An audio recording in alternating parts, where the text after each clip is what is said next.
Absolutely, because it allows for everything to build upon what's already there. There's no reinventing the wheel. There's no going back and trying to figure out what someone else has already solved for you. It's all designing exactly what you want. And the question I have with that is, you talk about other designers and end users kind of taking your platform and extrapolating it at all these other designs physically. Are there any plans for a different chassis to be released by Coroware, or a couple of different ideas based on potential user iterations, or a different type of robot where this platform can be extrapolated to a different chassis?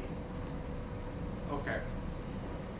Some of that gets into some things that I'm not officially allowed to talk about yet. Other parts of it, I'll say this much. We have no immediate plans for a different Spark chassis. This is a prototype. Absolutely. And there are some improvements and some changes that we're in the course of making. And the cut files as they exist on the web today are highly unlikely to be the same in a month. However, we don't have any long-term plans to release a different chassis for the Spark. Having said that, we have some other robots that are in the pipeline that will have some similar hardware. It will not be the same hardware. It will be some similar hardware. And those will have substantially beefed up chassis designs.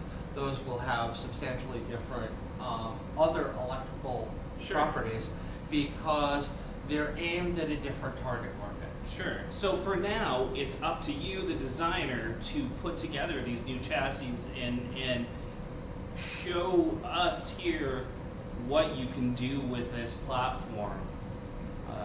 Because it is exactly that. It's the building block for you to build your dream, your device on. And the important thing to remember is that what it takes to change the chassis design isn't much. It's true. A lot of the hack-make community spaces now have laser cutters. Yeah, I mean, here we have Tech Shop, we have what's the one in Mesa? Heatsink Labs. It's a little more underground than Tech Shop, but it's still a lot of fun. Great community there. There are a number of them at ASU, which is where we're at, and there are at least half a dozen laser cutters at various places in the community. Sure. And what that means is that there are a lot of places where, with a little bit of support from the community at large, someone can take our plans, bring them into a computer, hack on them, produce new cut files, make a new chassis. Take the same motors or different ones, bolt them to that chassis, and they got something with wheels on the bottom. Absolutely. And it's open. And open's important, because what it does is it gives people the opportunity to change something and learn from how things are different. The big problem with closed platforms is you lose the opportunity to play with it and look at the changes. Yep. With this, it's open. I mean, there's no part of this you can't put your hands on. And you can change the cables, you can change the motors, you can change the motor mounts, you can put a headlight on it. I did. And when I did, I went to a dollar store. I bought a superhero flashlight with one LED in it. Yeah, with one LED and a pen on the other side. And a pen on the other side. I kept the pen. I cut it to get the LED part off. It had 2 pins sticking out. I wired them to one pin on the connector and ground. Bang. instant headlight.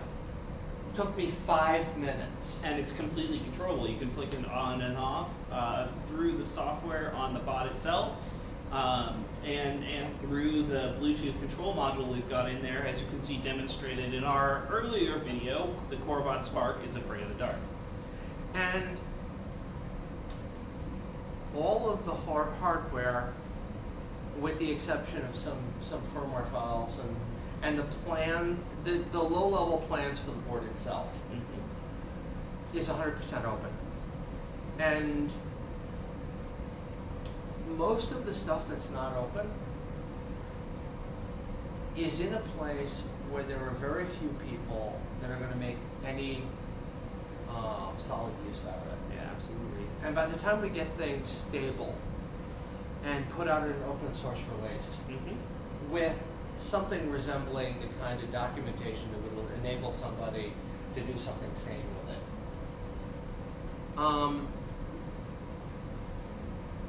this will give the people who are hacking on it time to get used to the stuff that we've opened up already, and time to grow to the point where the things that will be open sourcing at that point are a little bit more accessible, a little bit less intimidating. So they'll be more comfortable with the software side of the platform, and therefore they'll be able to dive into that next level of coding and of design on the board itself.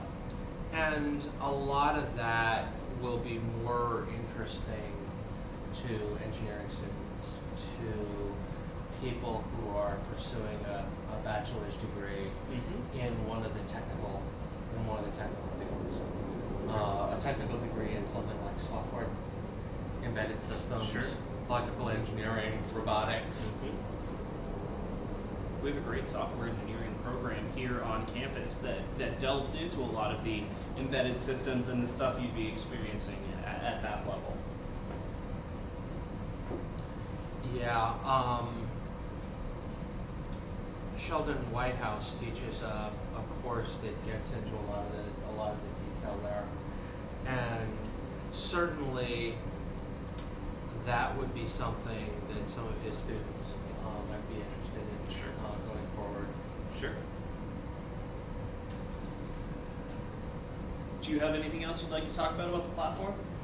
No, I'm basically done.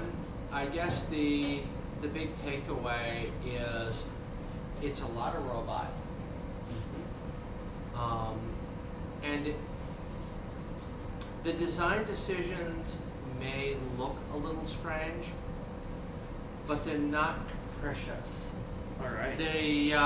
There was a lot of thought put into making this a good place to grow with. Absolutely.